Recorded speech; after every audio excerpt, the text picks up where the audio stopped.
여러분들 안녕하세요. 저는 연대를 3번 합격한 사람 연세합사입니다. 이번 시간에는 고려대 경영학과를 논술로 합격한 우리 김규천 학생과 저 연세합사도 고려대 경영학과 논술로 합격을 했었습니다. 그래서 어떻게 준비해야지 고려대 논술로 합격할 수 있을지에 대해서 같이 한번 설명을 드릴게요.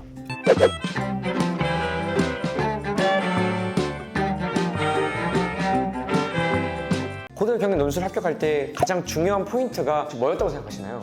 제가 생각할 때는 1번 문제와 2번 문제가 있는데 1번이 항상 고대는 요약으로 좀 고정이 되어 있어요. 그래서 1번에서 최대한 빠르게 잘 끝내고 2번 문제의 시간을 확보를 많이 하는 게 중요한 것 같아요. 맞아요. 말씀하신 것처럼 고려대 논술 준비할 때 여러분들은 이제 2번 문항이 사실 실질적으로 중요하고 혹은 이럴 수도 있어요. 올해 이제 하나로 한 문항이 통합될 수도 있거든요. 하나로. 병합이 되다 할지라도 병합된 발문 속에서 발문은 이제 교수님이 묻는 문제입니다. 이 발문에서 그 후반부에 나오는 문제 유형이 있을 겁니다. 후반부에 나오는 명령사항을 얼마나 잘 해결할 수 있는지 그게 결국 고려대 합격을 만드는 큰 키포인트를 볼 수 있습니다. 고대 경영 논술을 붙을 때 1번 문항에서는 어느 정도 시간을 할애하고 있었나요? 저를 반면 교사 삼으시면 되는데요. 전 사실 시간 조절 실패했습니다. 분량도 못 채웠으니까요. 많은 합격 후기 또는 또 불합격 후기를 보면은 1번 문항에서 절대 다시 쓰지 말라고 그래요. 1번 같은 경우는 저 사실 첫 문장을 3번 썼어요. 그러면 안 되는데 또 3번을 막 이게 쓰다 보니까 2번에서 시간이 없어지고 마음은 급해지고 그러니까 마지막 문장 쓰지도 못하고 그런 식으로 해가지고요. 제가 말씀드리고 싶은 거는 2번에서 포인트를 많이 얻기 위해서는 1번 문항을 최대한 빠르고 잘 마무리하는 게 중요하다. 규찬 학생이 1번 문항에서 시간 조절에 좀 실패했다고 얘기하긴 했는데 실패를 할지라도 이런 포인트 되는 문장 한두 문장만 잘 잡아내면 합격할 수가 있게 됩니다. 그리고 저는 첫 문장을 이제 3번, 4번 고쳤다고 했는데 이건 오히려 되게 좋은 자세입니다. 왜냐하면 고려대에서의 첫 문장은 정말 중요도가 높습니다. 제가 몇 번이고 강조하는데 고려대 첫 문장 같은 경우에는 어떻게 보면 전체 이제 당락을 좌우할 정도의 첫인상으로 보시면 돼요. 고려대가 전통적으로 옛날에 2000년대 중반에서부터 높은 제시문 난이도를 얼마나 얘가 분석을 잘 하는지를 봤단 말이에요. 예전에 2000년대 중반에는 고려대 법대가 정말 우리나라 최고였습니다. 그렇다 보니까 아무래도 고려대 같은 경우에는 이제 법학적인 약간 논리 구조나 분석력 이런 것들을 굉장히 전통적으로 중시했던 학교였어요.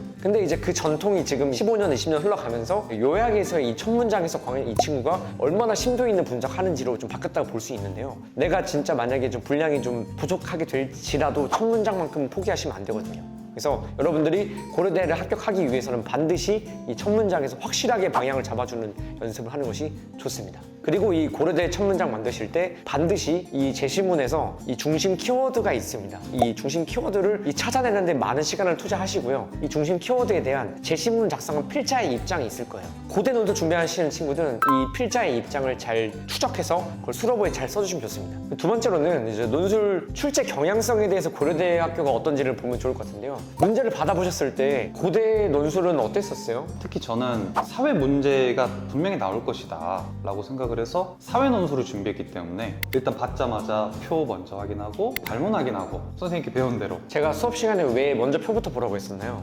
교수님께서 논술을 준비하실 때 먼저 마음에 드는 도표, 그래프 이런 것을 고르고 그에 맞는 제시문을 고른다고 선생님께 배웠거든요. 그래서 중요도는 이게 가장 1등 잘했어요. 이라고 배웠습니다.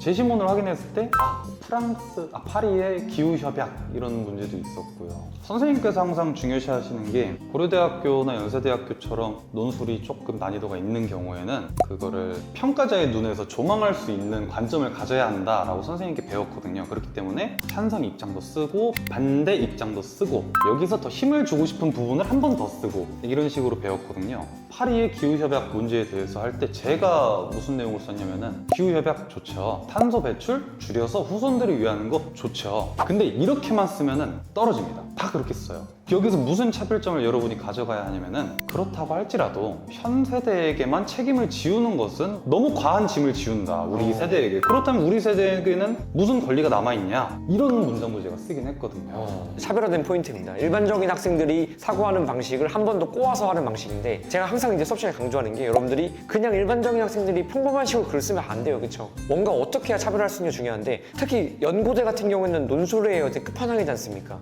그런 학교에서는 반드시 이런 우수성을 보여줘야 돼요. 근데 우리 규천 학생은 아까 말한 것처럼 이런 기후협약 관련해서도 지금 방금 말한 이런 차별화 포인트로 보통 학생들이 생각하는 것 이상의 한 번 더 깊이 있는 파고드는 방식을 보여줬어요. 너무 좋은 방식입니다. 준비하시는 후배분들께 말씀드리고 싶은 게 아까 말씀드린 것처럼 양방향적 시선, 무슨 대학 사안에 대해서 찬성하는 입장도 생각하고 반대하는 입장도 꼭 생각을 해주셔야 돼요. 저는 이게 너무 어려웠는데 예를 들면은 아까 꼭 나온다고 하셨다 의대 증원 문제 있잖아요. 이거에 대해서도 여러분 한번 생각을 해보세요. 찬성하는 입장에서는 뭐 지방의료 문제 해결, 필수 분야, 뭐 기피 분야가 줄어들 것이다 이런 식으로 찬성 의견도 나오지만 반대 입장에서는 그만큼 N수생이 증가하면서 사회적 비용 증가 그런 식으로 한두 개씩은 잡을 수 있어야 하고요. 그렇기 때문에 신문 많이 보셔야 하고요. 댓글도 많이 보셔야 하고요. 여러 가지 의견을 절대 편협하게 가지지 마세요. 열려 있어야 해요.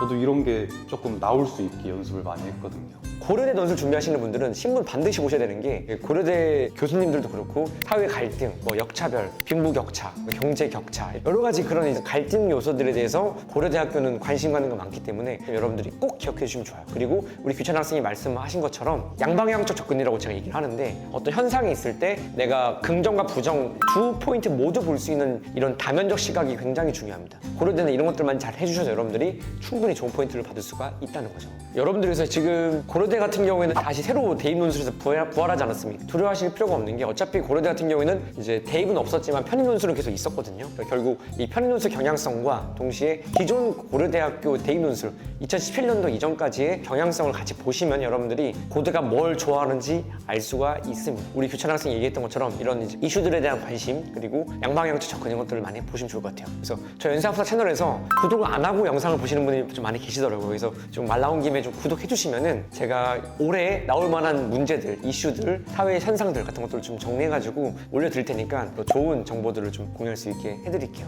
마지막으로 고려대 논술 준비하실 때 시험장의 유의점, 뭐가 좀 조심해야 된다라는 이제 조언을 고대 경영을 논술로 붙은 규찬 학생이 한번 말씀드리겠습니다.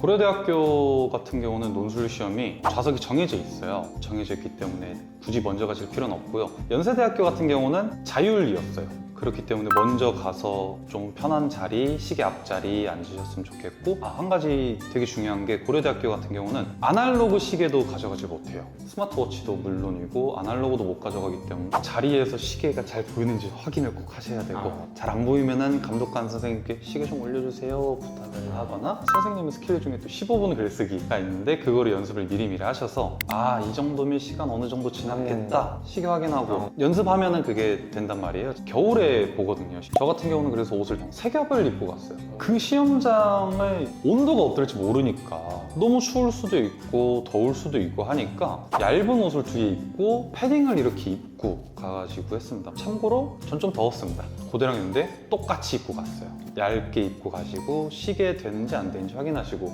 그래서 여러분들이 되게 조심해야 되는 게 연고대를 같이 논술을 준비하게 되면 이런 문제가 있어요. 뭔가 좀 다른 것들이 있습니다. 그래서 연대는 이게 되지만 고대는 이게 안 되고 논술 문제의 성향도 그래요. 이제 연대는 이제 비교나 관계성을 되게 중시하는데 고대는 이제 제시문에 대한 독해력과 파고드는 걸 되게 중시하거든요. 근데 애들이 실수해가지고 연고대를 동시에 논술 준비하다 보니까 고려대 논술에서 연대가 좋아하는 걸 기술을 쓰고 연대 논술에서 고대가 좋아하는 기술을 쓰다가 둘 다 망하는 케이스가 되게 많아요. 그래서 문제 스타일도 달라요. 여러분들이 그거를 정확하게 이해하시고 이걸 대비하셔야지 합격할 수가 있습니다. 네, 아무튼 간에 너무 오늘 고대 논술 준비하기 한번 해봤는데 너무 재밌었고요. 그래서 한번 마지막으로 한 말씀 해줄 수 있을까요? 저 같은 경우는 되게 힘들었어서 중간에 포기를 했었지만 여러분 절대 포기하지 마세요. 여러분 진짜 할 수 있고요. 또 공부하다가 힘들면은 선생님이 카페나 유튜브에 되게 잘 돼 있어요. 카페에서 다른 분들 합격 후기도 많이 읽어보시고요. 다른 분들이 글 쓴 것도 많이 읽어보면서 점수 같은 것도 이 정도 써야 되는구나 이런 것도 자극도 받을 수 있고요. 유튜브 같은 것도 여러분 뭐 다른 게임이나 음악 들으면 좀 노는 기분이잖아요. 선생님 유튜브는 노는 기분은 안 들어요. 그래도 재밌지만 어쨌든 도움되는 얘기를 많이 해주시니까 그래서 그런 것도 많이 봤어요. 저는 여러분도 많이 활용하셔서 좀 스트레스 안 받는 재밌게 공부하셨으면 좋겠어요. 그래서 끝까지 달릴 수 있게 준비하셨으면 좋겠습니다. 고려대 경영학과를 붙은 규찬 학생의 진심 어린 마음과 잘 전달이 돼서 여러분들이 꼭 우리 규찬 학생의 후배인 고대생이 되시기를 진심으로 기원합니다. 아니면은 저 연대의 기운을 받아서 연대생이 되셔도 됩니다. 이제 고연대 논술 열심히 잘 하셔가지고 꼭 이제 멋진 고연대생이 되시기를 진심으로 기원합니다. 다들 모두 화이팅!